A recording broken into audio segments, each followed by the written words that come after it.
চলো বন্ধুরা, আজকে চলে এসেছি নতুন একটি রেসিপি নিয়ে। এই রেসিপিটি হলো সিম পাতুরি।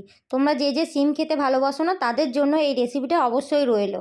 চলো প্রথমে মশলাটা রেডি করে নিই। তার জন্য দেখো আমরা কী কী নিয়েছি। তার জন্য আমরা নিয়েছি 1 চামচ সাদা তিল, 1 চামচ পোস্ত, 1 চামচ সাদা সর্ষে আর 1 চামচ মতন বাদাম।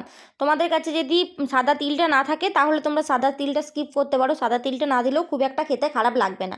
ঠিক আছে, এগুলোকে আমরা শুকনো একবার মিক্সিং জারে দেখো গুঁড়িয়ে নিয়েছি যাতে ভালোভাবে পেস্ট হয়। এবারে দুটো কাঁচা লঙ্কা দেব, তারপর পরিমাণ মতন জল দিয়ে এটাকে একটা ভালো মিহি পেস্ট বানিয়ে নেব। এবার মিহি একটা পেস্ট বানিয়ে নেব। চলো দেখো হয়ে গেছে পেস্ট। এবার আমরা কড়াই গরম করতে বসিয়ে দিয়েছি। এরপর কড়াইয়ে কিছুটা পরিমাণ সর্ষের তেল দিয়ে দেব। চেষ্টা করবে বন্ধুরা এই রান্নাটা সম্পূর্ণ সর্ষের তেলের করার। এবার আমরা তেলের মধ্যে কালো জিরে দেখো ফোড়ন দিয়ে দিলাম। এবার তেলটাকে একটু ভালো করে নাড়াচাড়া করে নেব। তার আগে বলি বন্ধুরা কি কি আমাদের এই সিম পাতুরি করতে লাগবে। দেখো পেঁয়াজ কুচি, আমি দুটো সাইজে পেঁয়াজ কুচি করে নিয়েছি, আর 8-10টা মতন সিম টুকরো টুকরো করে নিয়েছি, আর একটা ছোটো সাইজের টমেটো। এবারে পেঁয়াজটাকে আমরা একটু ভেজে নেব। তবে একটা কথা বলতে পারি, যারা সিম খাও না তারাও কিন্তু এই রেসিপিটা চেটে পুটে খাবে। তার উপর তুমি একবার বানিয়ে দেখবে যে তোমার ঘরের লোকও খেয়ে কেমন তোমার নাম করে। ঠিক আছে, সিম পাতুরি আর গরম গরম ভাত, বাস দারুণ লাগে খেতে।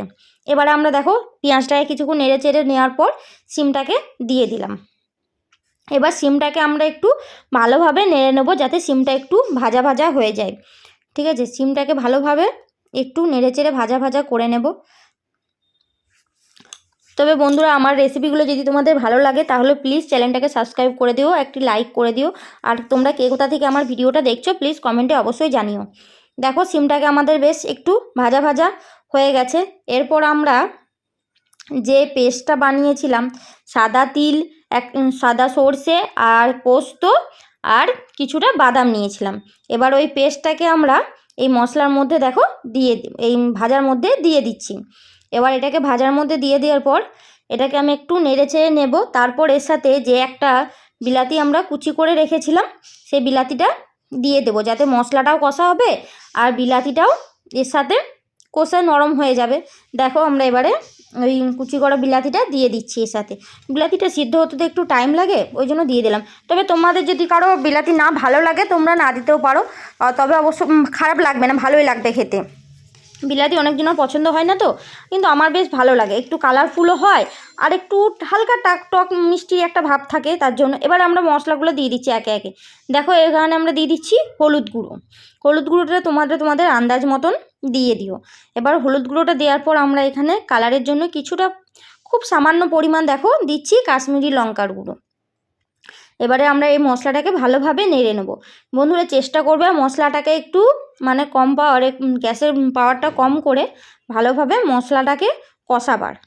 ঠিক আছে, তারপর দেখো আমরা দিয়ে দেব এবারে আন্দাজ মতন নুনটা তোমাদের পরিমাণ মতন তোমরা দিয়ে দেবে। আমি এখানে 2 চামচ মতন নুন দিয়েছিলাম। এবার নুনটাকে দিয়ে আমরা বেশ ভালোভাবে কষাতে থাকবো। তারপর বলি যে মিক্সিতে আমরা পেস্ট করেছিলাম সেই মিক্সির বাটি ধোয়া জলটা তোমরা ফেলে দিও না, ওটা কিন্তু দেখো পরে কাজে লাগবে। দেখো এবার মশলাটাকে বেশ ভালোভাবে ভাজা ভাজা হয়ে যাওয়ার কষানোর পর আমরা একটু 1 চামচ পরিমাণ, খুবই দেখো সামান্য পরিমাণ দিয়েছিলাম চিনি, অল্প পরিমাণ। এবার আমাদের ভালোভাবে কষাতে হবে। দেখো কত সুন্দর কালারটা এসছে। ওই যে বললাম মিক্সির বাটি ধোয়া জলটা ফেলে দিও না।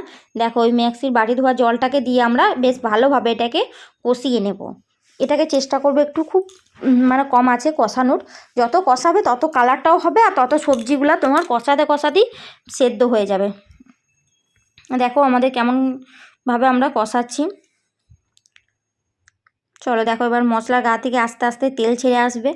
মশলার গা থেকে দেখো তেল ছেড়ে এসছে আর কালারটা দেখো কত সুন্দর হয়েছে।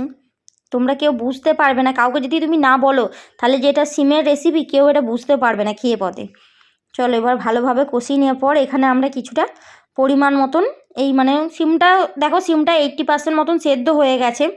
আর এখানে যেটুকু বাকি আছে তার জন্য আমরা খুবই অল্প পরিমাণ জল অ্যাড করব। দেখো এবারে খুব অল্প পরিমাণ আমি জল দেব। দেখো দিয়ে দিয়েছি জলটা বেশ ভালো করে। এবার যেটুকু বাকি আছে সিমটা এই জলটা দিয়ে আমরা ভালোভাবে সবগুলোকে সেদ্ধ করে নেব। খুব বেশি পরিমাণে কিন্তু জল দেবে না, কেন এই রেসিপিটা পুরো একদম মানে টাইট টাইট হবে, ঝোল ঝোল টাইপের কোনো ব্যাপার নেই, ঠিক আছে? একদম লাগা লাগা ভাব হবে। দেখো আমি খুন্তিটা ধুয়ে একটু জল দিয়ে দিলাম, তার মানে ভেবো না যে বেশি জল দিয়েছি, মানে ওই আন্দাজ মতন তোমার 1 বাটি আর অল্প একটু জল দিয়েছি।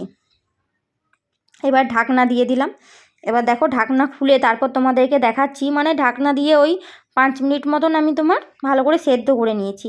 দেখো এবার ঢাকনাটা দিয়ে আমরা নামাবার আগে দিয়ে দিলাম 1 চামচ সর্ষের তেল, যাতে যে ঝাঁঝটা থাকে না, সর্ষের তেল দিলে এর টেস্টটাও দ্বিগুণ হয়ে যায়। চলো 1 চামচ মতন কাঁচা সর্ষের তেল দিলাম।